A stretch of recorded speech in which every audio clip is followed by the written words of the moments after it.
Good morning sa inyo mga kabatter dashband. So isa naman video ang gagawin ko. Ito ay tungkol sa Grand Car Caravan ng Grab na gaganapin sa July 22 sa PICC. So para doon sa mga aspiring na gustong pumasok kay Grab. So ito na yung pagkakataon nyo.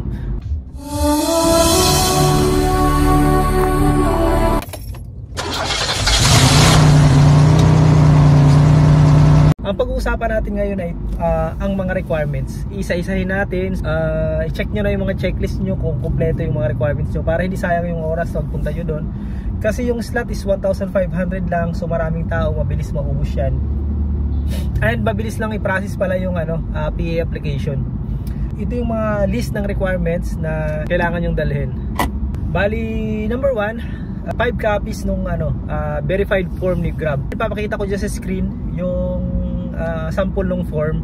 So bali 3 pages yon, bali tig 5 kopya bawat isa. And nga pala guys, hindi ina-accept ni Grab yung sulat kamay lang. So nada-download naman siya sa Word. So sa mga marunong mag-computer, doon sa Word lang naman yun i-download. Tapos i-fill up mo lang naman doon sa computer yung pangalan, tapos signature. Nga pala guys, hindi na kailangan ng notary. Hindi na natin kailangan ipa-notary yun. Si Grab nang bahala doon sa notary. Pangalawang requirements ay ORCR ng sasakyan. So yung ORCR pala, kailangan nakapangalan doon kung sino mag-a-apply. Dapat nakapangalan sa kanya yung ORCR. Siya yung pupunta.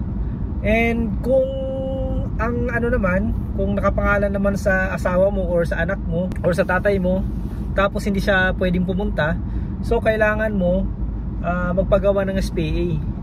Ang SPA po ay ginagawa doon sa mga nagdo-notary.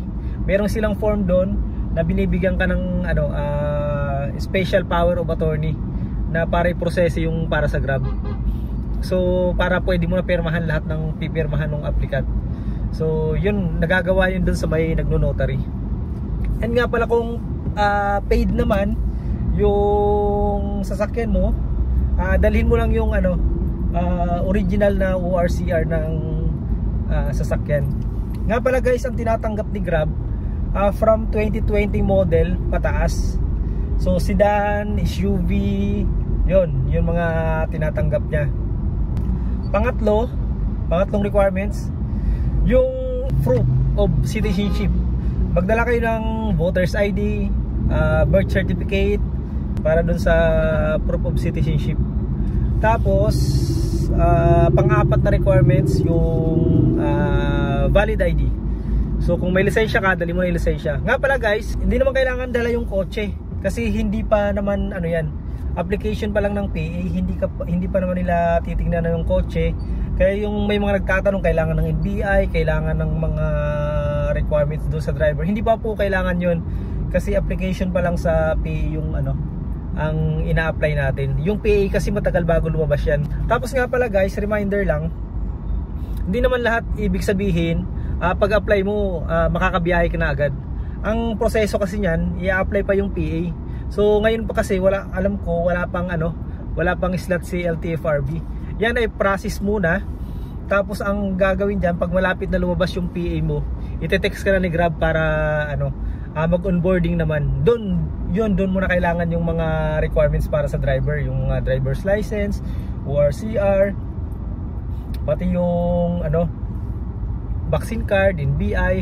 Doon mo na siya kakailanganin pag tinext ka na ulit ni Grab para doon sa onboarding naman. Actually process ng PA yan at saka CPC. At saka nga pala guys, may babayaran kayo dyan, magdala kayo ng pera.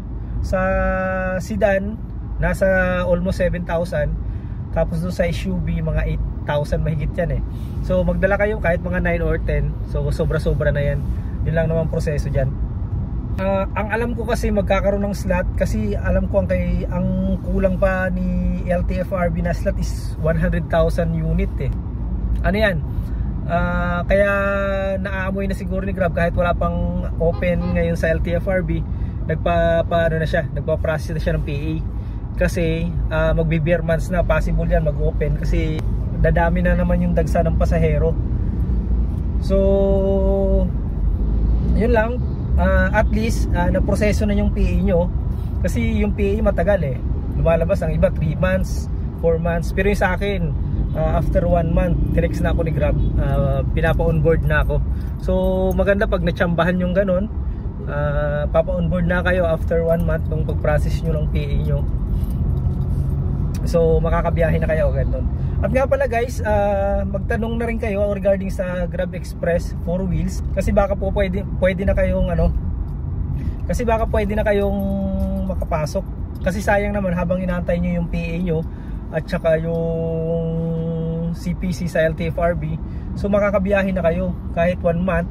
Kung isang buwan bago lumabas yung yung PA nyo, at least makakabiyahe na kayo kahit Grab Express lang. Sa Grab Express naman guys, pinapasukan din ng pasahero. So pag malapit kayo sa airport at saka yung mga papuntang airport, mga palabas ng airport, pinapasukan siya. So malaki ang fare doon. At syempre may Grab Express at saka Grab Mart na rin.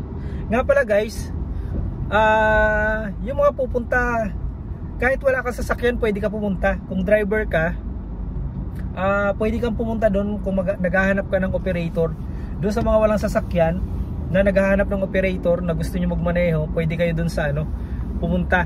Kasi may mga operator doon na naghahanap din sila ng driver. So pwede kayo para at least kung wala pa kayong pambiling sasakyan, may idea na kayo, makakabiyahe na kayo. As driver nga lang, boundary lang yon. Magba-boundary kayo doon sa mga operator. So may mga operator na pupunta doon. Ganun din sa mga operator, punta rin kayo doon kasi may doon na kung kayo yung naghahanap ng driver, punta rin kayo kasi may mga driver din naghahanap ng operator doon. And nga pala guys, doon sa mga gustong mag-loan ng kotse, may mga din si Grab, may mga partner banks at saka dealer din na mga pupunta. So nakita ko kasi doon sa nila sa website, may mga banks din at saka partner ng mga dealer partner nila na pupunta. So pwede kayo mag-fill up ng form doon at mag-loan ng kotse para ipasok nyo sa Grab. Mas maganda kasi yan guys pag doon na kayo pumunta, kasi naka-tie up na sila kay Grab. So ang ginagawa nila kasi, sila na nagpo-proseso para doon sa mga i-assist ka nila doon para sa PA at saka CPC. So yun yung kinagandahan pag doon ka kukuha mismo sa ka-partner ni Grab. At saka sigurado yung mga bank na yan, nagbibigay ng COC yan eh. Although hindi na kailangan ng COC sa LTFRB, pero sabi nila kailangan daw kasi ng COC sa pag-renew sa LTO. So pero matagal pa naman yun, makakabiyahe ka muna. Guys, wag pala kayo wag kayong problema kung naka-private yung kotse nyo diyan sa ORCR. Okay lang po yan. Tatanggapin pa rin ni Grab yan, ipoproseso pa rin yung PA nyo. And makaka-apply pa rin kayo kay Grab. So yun lang naman, sana matanggap kayong lahat. Siguro agahan nyo kasi sobrang daming tao nyan. Sa sobrang daming tao nyan, at least mauna kayo. Although mabilis lang naman yung proseso nyan, pero kasi pag sobrang daming tao, katulad ng 1,500, sobrang dami yan. And huwag nyo kalimutan magdala ng pera pala para pambayad. Yung kotse hindi nyo na kailangan dalhin. Kung yung asawa niyang may-ari ng kotse at hindi siya makakapunta, special power of attorney lang ang kailangan natin. And nga pala guys, isa sa mga pinaka-importante, kasi dapat may lagi kayong nakahandang picture pala ng sasakyan nyo ng harap likod. Isang tip pa pala yun, kasi dati mga hinahanap kasi siya dun sa proseso sa ng Grab Express at saka sa Grab Car. So madalas hanapin kasi yun. So lagi kayong maghanda ng picture, kahit sa cellphone nyo lang, hindi nyo naman kailangan i-print. Picture ng harap likod ng kotse nyo, nakita yung plate number or conduction sticker, harap likod. Yun, mag-stack lang kayo ng picture niyan sa cellphone nyo, kasi kakailanganin nyo yan sa mga susunod na na panahon, na araw. Madali lang naman yung proseso. Huwag kayong kabahan, huwag kayong basta kumpleto kayo ng requirements, mabilis lang, bayad tapos alis na agad. Yun lang. Pwede rin kayo mag-inquire doon regarding sa CPC, ano pa yung mga requirements na kailangan. Yung kasi guys, yung CPC to follow kasi yan after ng PA, ibig sabihin provisionary authority na binibigyan kang authority ni LTFRB na pwede bumiyahe na habang wala pa yung CPC mo. Yung CPC kasi yung pinaka-prangkisa natin. Yun yung matagal. So kailangan muna ng PA. Yung PA kasi nag-expire dyan ng 3 months lang tinatagal yan eh. So i-renew din natin yan habang wala pa tayo ng CPC. Yun lang. Sana matanggap tayong lahat.